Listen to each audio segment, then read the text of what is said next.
4 dicembre 1981.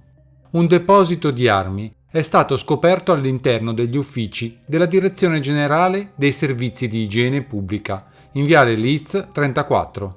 Il deposito, che era custodito da un impiegato del Ministero della Sanità, Biagio Alesse, di 41 anni, forniva esponenti della malavita e neofascisti. La polizia, anche se la notizia è stata comunicata solo oggi, ha fatto irruzione nel covo il 27 novembre.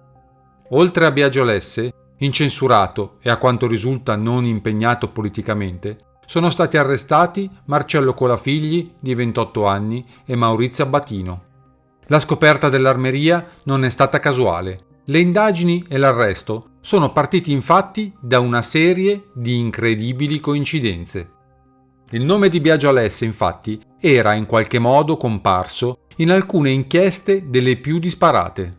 Prima durante gli interrogatori seguiti all'assassinio di Franco Giuseppucci, ucciso il 13 settembre 80 in piazza San Cosimato, legato agli ambienti della destra ed arrestato una volta con i soldi provenienti da una rapina compiuta da terroristi neofascisti alla Chase Manhattan Bank. Poi nelle indagini su Marcello Colafigli, uno dei killer che il 16 marzo di quest'anno ha ucciso in via Donna Olimpia Maurizio Proietti. Un solo precedente per Alesse. Era stato fermato nel 69, dopo alcuni tafferugli seguiti ad un'ambigua manifestazione anti-americana, alla quale parteciparono giovani sia di sinistra che di destra.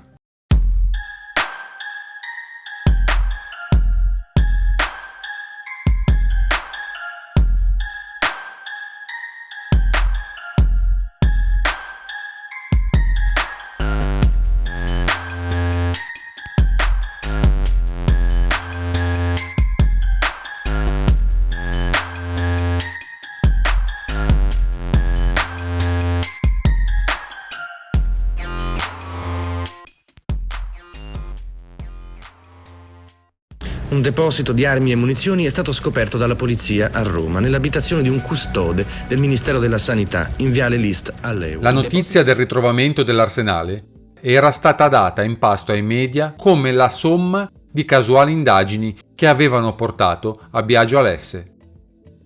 In realtà, la notte del 27 novembre 81, gli uomini di Ucigos e Digos erano andati a casa di Alesse perché imbeccati.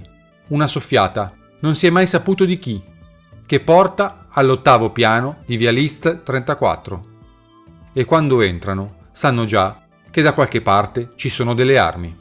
Nell'appartamento, abitato da Alesse e dalla sua famiglia, trovano 3 giubbotti antiproiettile. Nel terrazzo sovrastante l'appartamento vengono invece rinvenuti 2 fucili, di cui uno a pompa, dentro una cassa. Ma non basta. La soffiata parlava evidentemente di una vera Santa Barbara e sempre evidentemente indicava anche dove trovarla, nei sotterranei del palazzo. Una volta direttisi lì, vengono rinvenuti 19 pistole, un mitra Beretta calibro 9, una pistola mitragliatrice calibro 9 Beretta M12 Parabellum, una mitragliatrice marca Stern, un vecchio MAB, moschetto automatico Beretta, 2 parrucche, 10 sacchetti di polvere da sparo, un rotolo di miccia a combustione lenta, 4 bombe carta e una ananas a frammentazione, cartucce per fucili da caccia ed 1 migliaio di pallottole per pistole. Tra queste, pallottole francesi marca Javelot, la stessa di 2 dei 4 proiettili sparati contro Mino Pecorelli. Biagio Alesse, il custode, era un tipo di cui bene o male, sul lavoro, tutti si fidavano. Nato in provincia di Rieti, sposato, con 2 figli adolescenti, a parte quel precedente del 69, non aveva mai creato problemi. È un invalido civile a causa della scarsa vista, assunto proprio grazie alle sue condizioni al ministero. Un tipo che passa inosservato, ma che ha un collega diverso da lui, Alvaro Pompili. Pompili lavora come guardia sanitaria al ministero, ma di lavorare ha ben poca voglia. Gira metà del suo stipendio a Biagio Alesse perché gli copra le spalle mentre lui se ne esce bellamente negli orari di ufficio. È quasi in pensione e si occupa del suo secondo lavoro, un'attività di rivendita metalli, ma ha il vizio dei cavalli e un debole per il denaro facile. Si mette a riciclare i soldi della banda della Magliana, compra e rivende immobili, inizia l'attività di costruttore, sempre con soldi di dubbia provenienza. E la sua siderurgica Magliana costruisce buona parte delle ville all'Axa, periferia sud di Roma, e dall'Axa poteva quindi capitare di trovarsi come vicino di casa a Battino, Toscano o Colafigli. Soprattutto con Colafigli il legame di Pompili è stretto. Ed è quest'ultimo a chiedergli la disponibilità di uno spazio per accentrare l'ormai ingente arsenale della banda, che non può essere frammentato in 1000 rivoli, col rischio di non averne il controllo. E da Pompili viene subito in mente il ministero e quel custode, Biagio Alesse, che ben conosce e che per 1 milione al mese si rende disponibile ad aprire le porte alla più pericolosa organizzazione criminale romana. Pompili, oltre a riciclare il denaro e a fornire alibi prestando le sue case a Filettino, località del Frosinate, ora è anche il deus ex machina dell'operazione Arsenale. Lui, che è anche ben inserito nella galassia extraparlamentare di destra e ha agganci con i servizi, non disdegna di fornire gli stessi servizi dati alla Magliana a chi glielo chieda. È lui a gestire materialmente il viavai di armi e munizioni. Dopo l'arresto, Alesse inizia a parlare. Lo avevano convinto con poco a tenere le armi presso il ministero. Pompili gli aveva detto che sarebbe stato per poco. Ma erano passati mesi e nel frattempo a Roma era successo di tutto. La guerra coi pesciaroli e le 1000 vendette. L'Italia poi era stata sconvolta dalla strage di Bologna. Alesse non può certo resistere alle 1000 pressioni degli inquirenti ed inizia a votare il sacco. Fa i nomi di chi veniva a prendere le armi: Abbatino, Colafigli, Sicilia, Paolo Frau, Abbruciati, Toscano. Ma non tutti entravano nel ministero. A detta sua, nel quartiere, qualcuno aveva iniziato a lamentarsi nel vedere certi ceffi girare lì in zona. Si era deciso quindi che solo Abbatino e Colafigli potessero entrare, magari portando qualcuno di diverso ogni volta. Poi le procedure erano nuovamente cambiate. Una chiave era stata consegnata a Claudio Sicilia, il cassiere della Magliana, un'altra a Massimo Carminati, il trade union fra banda della Magliana e Inar. E mentre Sicilia faceva entrare quelli della Magliana, spesso presentandosi con moglie e figli per passare inosservato, Carminati era responsabile per le armi dei Inar e dei testaccini di Abbruciati e De Pedis. Alesse, sbattuto in carcere, inizia a ricevere minacce perché ritratti. Qualcuno gli fa visite poco simpatiche nei sottoscala del carcere di Velletri, dicendogli che dovrebbe parlare solo di Giuseppucci, quello già defunto. Una volta uscito, incontra Sicilia e Pompili ad un bar dell'Eur e gli viene chiesto di ritrattare le sue affermazioni precedenti. Una richiesta fatta in modo tranquillo. La minaccia, tanto, è sottintesa.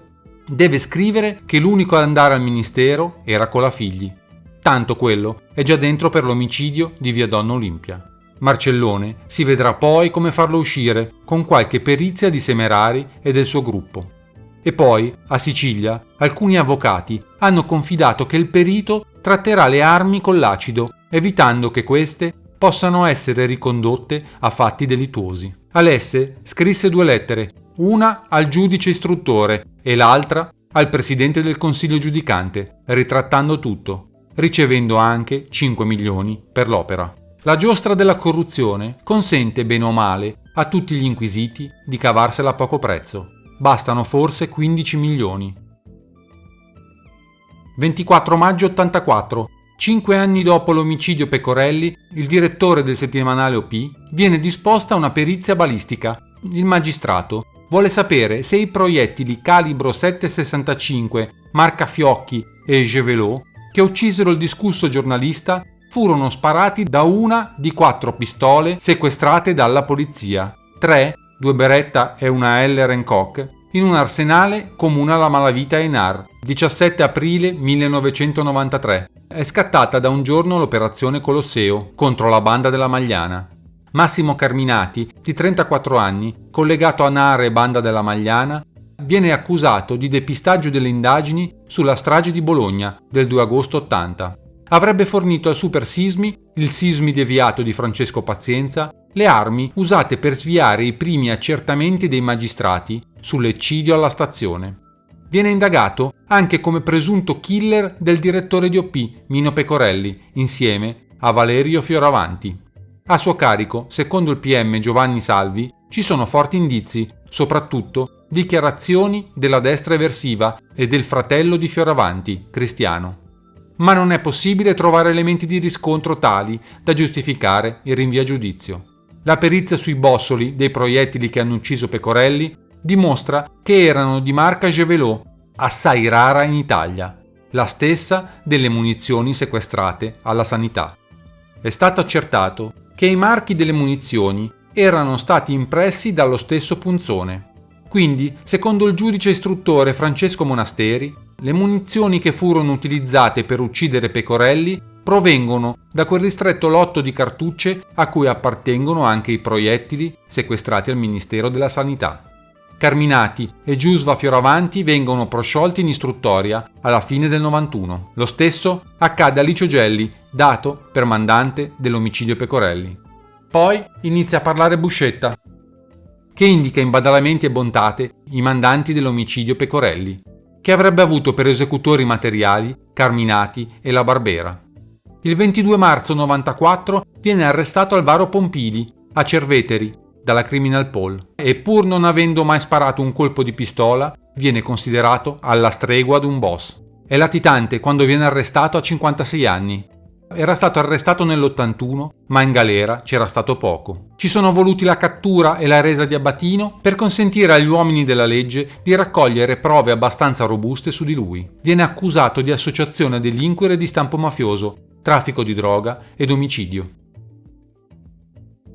Delle armi contenute al Ministero ad interessare non erano tanto quelle usate nelle operazioni della banda della Magliana, quanto i proiettili Javelot che avrebbero potuto essere collegati con l'omicidio Pecorelli, un mitra MAB che Abatino dirà essere quello trovato sul treno per Taranto e legato al depistaggio riguardante la strage di Bologna, e dei candelotti fumogeni non rinvenuti, ma che lo stesso Abatino sostiene essere stati portati lì da abbruciati, e che per il giudice Sica sarebbero stati identici a quelli utilizzati per la fuga dagli assassini del colonnello Varisco. Ma queste sono altre storie.